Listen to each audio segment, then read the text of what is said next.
ሌላ መላካት የለን እዛ ላገኛል ትንሽ ነገር የለኝም። በቃ ደጋግሜ አሁን ንገረኝ። አልፈልግም።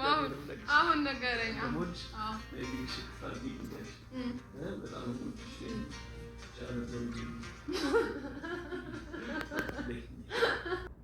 ወይኔ ሄሉሻ በዚህ መልኩ በቃ ፍልቅልቅ ብላ ሳያት በእውነት በጣም ነው ደስ የሚለኝና የሰው ደስታ የሚያስደስታችሁ እስከ ኮመንት ላይ ምን ተሰማችሁ የራሳችሁን እንትን አስቀምጡልኝ ማለት ነውና የእውነት ነው የምላችሁና ብዙ ጊዜ የሚሰሩ ቪዲዮዎች ለኛ ተስፋ ሞራን ይሰጣሉ። ጥሩ ነገር በሰራን ቁጥር ለሰዎች ምን ያክል ያስደስታል። ወላሂ ብዙ ሰው ተደስቶ ሲያበቃ እንባው መቆጣጠር እስኪያቅተው ድረስ ነው በደስታ በቃ ነገኛም ብንሆን ገብቷችኋል አይደል? ጥሩ ነገር ስታዩ የኔ ቢሆን ብላችሁ እኔም ነገ ጧት እንዲህ አይነት ህይወት ይኖረኛል እኮ ሀታ ለው መጥፎ ሰው ቢበድላችሁ እንኳን እንደዚህ አይነት ህይወት ደግሞ ስታዩ በቃ አይ በቃ ሌላ ሰው እኮ አለ።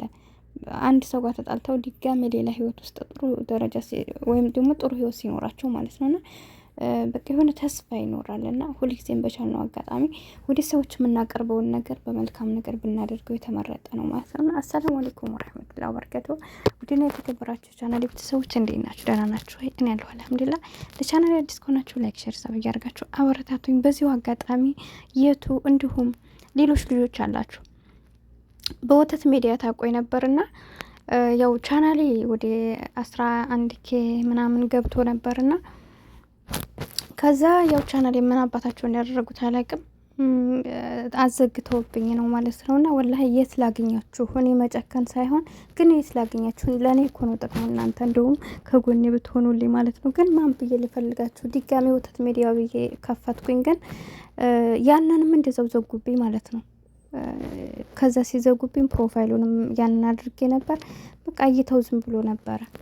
ከዛም ደግሞ ይሄን ከፈትኩኝ ማለት ነው እንጂ እኔ ስሜን መቀየር አልፈለኩም ነበር። ያው አጋጣሚ ያነው ቻናል መስሏችሁ ይሆን አላውቅም ስለዘጉብኝ ነው። በዚሁ አጋጣሚ ተጨንቃችሁ የኔ መጥፋት አሳስቧችሁ እንደ ሰውኛ የምታውቁኝ በሚዲያ ነውና የእውነት ነው እምላችሁ የሰው ፍቅር ይስጣችሁ።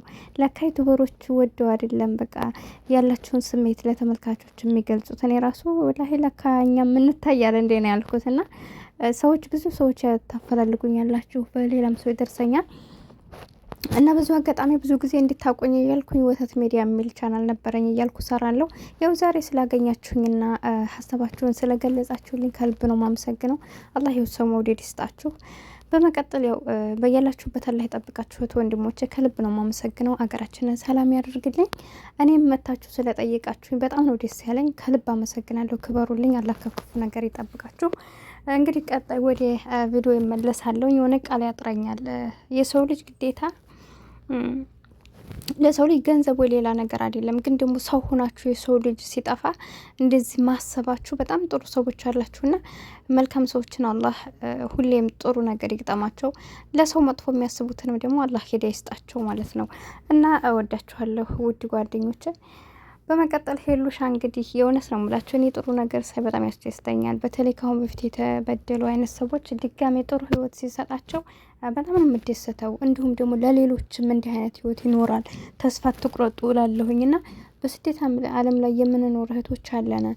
በቃ የሆነ አግብታው መታው በሷ ላይ ሲያገባባት ወይ እዚህ ሀገር ላይ ሆነው ሳውዲ አረቢያ እንግዲህ ታውቃላችሁ በብዙ ስደት ላይ የምትኖሩ ሰዎችም እየተሰራ ያለውን ታውቃላችሁና አንዷን እጀዛ ቤት ዛሬ እሱ ጋር ሳለፋ ድጋሜ እሷ ወደ ስራ ስትመለስ ሌላ ሴት እሱ ነው የሚጠብቃት ወይም ደግሞ ሌላ ነገር ነው በቃ ወንዱ ብቻ አይደለም ሴቱም እና እንዲህ አይነት ህይወት ባለበት አጋጣሚ በቃ እየተሻለ ይመጣል ብለን አናስብም። አይምሯችን በቃ ይበላሻል በሰው ህይወት ገና ሳንገባበትና ስለዚህ ማንም አይነት ሰው በህይወታችሁ ቢመጣም ቢሄድም የተሻለ ነገር አለው። ብቻ ግን እናንተ በቃ ከናንተ ጋር ያለውን ነገር በቃ ሰው ምን ይለኛል ወይ ደግሞ ሰው ይወደኛል ወይ ብለን ማሰብ ሳይሆን እኛ እነሱ እንወደዋል ወይ ለዛ ሰው እኛ ምን ያክል ሰዎች ነን ጠንካራ ነን ወይ የሱን ሀቅ እንወጣለን ወይ ብለን ራሳችን እንፈትሽ።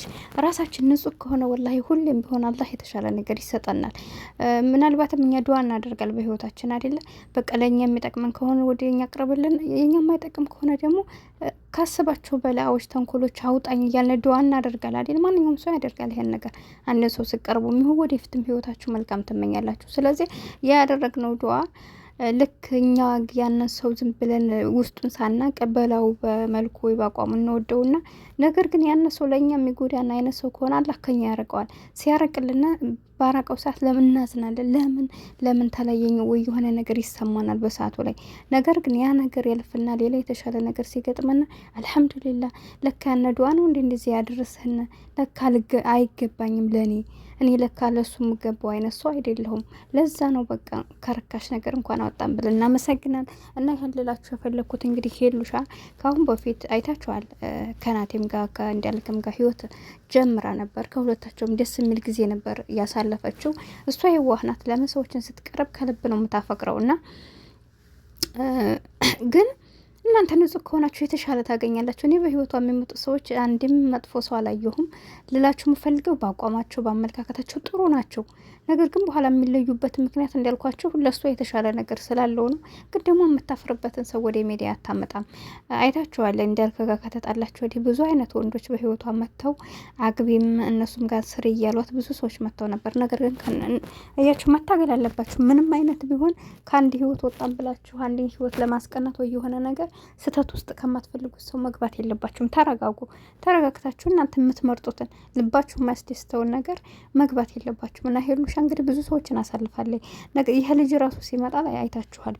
በስንት መከራ በናሂ ምክንያት እሱን ሁሉ ስንት ነገር አድርጎት ነው የገባው። ነገር ግን ካላስ ሰው ናችሁና ሰው ጋር ተቀራረባችሁ ጥሩ ሆኖ ከጠበቋችሁ ተወዷችኋላችሁ፣ ታፈቅሯችኋላችሁ። ሰው አይደለም እና እንደዛ ስለሆነ አሁንም ቢሆን ሄሉ ትናንት ተበድያለሁ ትናንት ተፈተኛለሁ ብላ ሀውስጧ ላይ አርጋ አይደለም የቀረበችው። ይሄ ልጅ በፊት አንገራግራለች። እንደዚህ ያለፈ ህይወት መርገም አልፈልግም እያለ አበባ ይዘው በመጡ ቁጥር በጣም ነው ስትሳቀቅ ስታለቅስ የነበረው። ነገር ግን ያንን ነገር ትታሁን ላይ خلاص የተሻላለ እውነትም ብላ ድጋሚ ህይወቷን መስርታለች ተቀብለው እሱን ትናንት ራሱ በተፈጠረው ፕራንክ ባደረጋን ነገር በቃ የሆነ አሟት ነበርም በዋል አይታችሁታል። እና የሰው ልጅ ስትገቡ አላህን አምናችሁ መግባት አለባችሁ እንጂ የይቅርታ ግማሽ ይዛችሁ ወይ ደግሞ የፍቅር ወይም ደግሞ ትንሽ የምትወዱት ሰው አይነት ብላችሁ መግባት የለባችሁም። በዛ ሰው እምነት ሊኖራችሁ ይገባል። እምነት ከሌለና ሰው ልንወድ አንችልም። ገብታችኋል?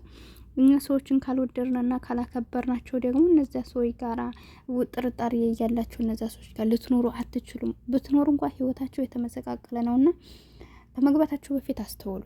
ለምገቡበት ነገር ግን እሱ ይወደኛል ብቻ ሳይሆን እኛ ስንወደዋል ወይ እሱ ሀቅን ይጠብቃል ወይ ብቻ ሳይሆን እኛ ሳቁን እንጠብቃል ወይ። ለምን የባል ሀቅ በጣም ከባድ ነው እና እነሱን ብቻ ሳይሆን የራሳችንን ስህተት ማወቅ አለብን ልላችሁ እወዳለሁና ሄሉ በዚህ መልኩ ስላየኋት በእውነት በጣም ነው ደስ ያለኝ። ስመለከተው በቃ ውስጤን እንዴት ደስ ብሎኝ እንዳየሁትና ሁላችሁም በዚሁ አጋጣሚ ተደስታችሁ ይሆናል ብዬ ተስፋ አደርጋለሁ። እና ይሄን ነው ልላችሁ የምፈልገው። ሁሌም ቢሆን በህይወታችሁ የሆነ ነገር ቢገጥማችሁ ተስፋ ቆርጣችሁ ወደ ኋላ ማለት የለባችሁም። ራሳችሁን አደጋ ውስጥ መክተት የለባችሁም። አላህ ለእናንተ የማይጠቅም ነገር ስለሆነ ነው ከእናንተ ያራቀላችሁ። የተሻለ ነገር አለ አልሐምዱሊላህ። ቆም ብላችሁ ለማሰብ ሞክሩ። ነገሮች እኮ ለደቂቃ ናቸው አይደለ? ለደቂቃ ለሰዓታት፣ ለአንድ ቀን፣ ለሁለት ቀን ነው። ከዛ በኋላ ሁሉም ያልፋል። የማያልፍ ነገር አለ? ያልፋል። ስለዚህ በተናደዳችሁ ቁጥር ምንም አይነት ውሳኔ እንዲያትወስኑ፣ በተደሰታችሁም ቁጥር ምንም አይነት ውሳኔ እንዲያትወስኑ። ለምን? ሁለቱም ትክክለኛ ስሜት አይደሉም። ገብታችኋል?